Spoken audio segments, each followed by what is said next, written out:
My bank account has been blocked. Now what do I do? Well, the first thing to do is to foresee that we're going to make an income, and that income is insignificant enough so that the bank does not block our bank account.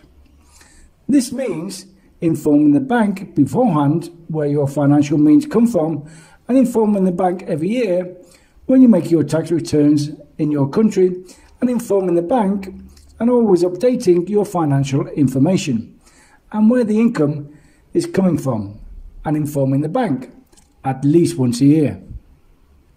Then in principle, the bank is never going to keep anyone's money.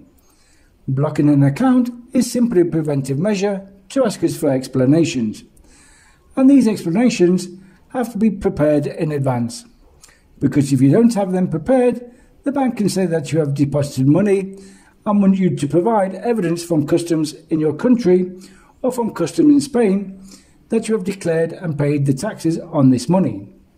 If you haven't done so, well, there are alternatives, but you have to have answers prepared.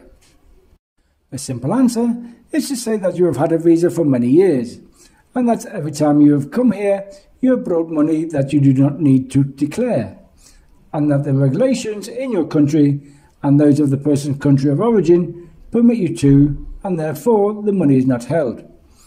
It is a very valid answer that the bank will accept without the need to have gone through the customs declaration tax payment process. If it has been transferred via a deposit from a bank account, there are also answers. It may be that you have lent the money to a friend or relative and they have returned it to you, but you always have to have an answer as to where the money came from.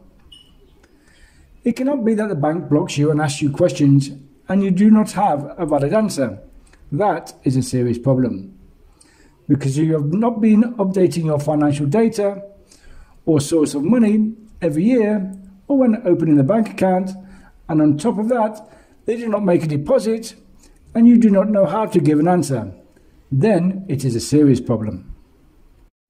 These two answers, in principle, that I've given you and others are also totally feasible to avoid paying customs taxes. Taxes that are sometimes very high and at the same time to justify bank transfers also from other banks. Also, another aspect that we do have to take into account is that these transfers are from personal accounts, never from company accounts. Otherwise, the issue is a little more complicated, which we will talk about on another occasion. I hope this has helped you. Best regards.